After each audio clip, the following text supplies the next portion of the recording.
దైవ మర్మములు. సహోదరుడు భక్తి సింగ్ గారి అనుభవంలో దేవుడు ఆయనకు బయలుపరిచిన దైవ మర్మములు. జనవరి 31. నీ కుడి చేతిలో నిత్యము సుఖములు కలవు. 16వ కీర్తన 11వ వచనం.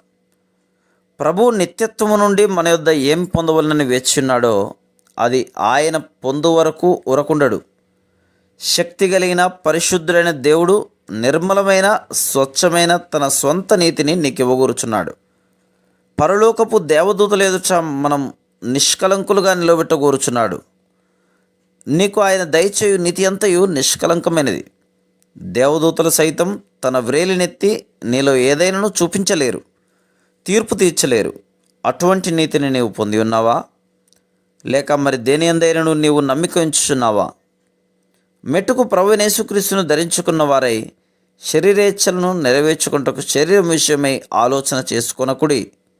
రోమా 13:14. జనములు నీ నీతిని కనుగొనును, రాజులందరూ నీ మహిమను చూచెదరు. యెహోవా నియమింపబోవు క్రొత్త పేరు నీకు పెట్టబడును. యెషయా గ్రంథం 62:2. దేవుడు ఒక నివాస స్థలం కొరకై వెతుకుచున్నాడు. మనం లేకుండా పరలోకము కూడా ఆయనకు ఎట్టి విశ్రాంతిని ఇవ్వలేదు. ఈ భూమి మీద నుండి ఆయన తన సంఘమును, ఏర్పరచబడిన ప్రజల గుంపును ఆయనకు తృప్తిని, ఆనందమును, విశ్రాంతిని ఇచ్చుటకు గాను సమకూర్చుకుంటున్నాడు.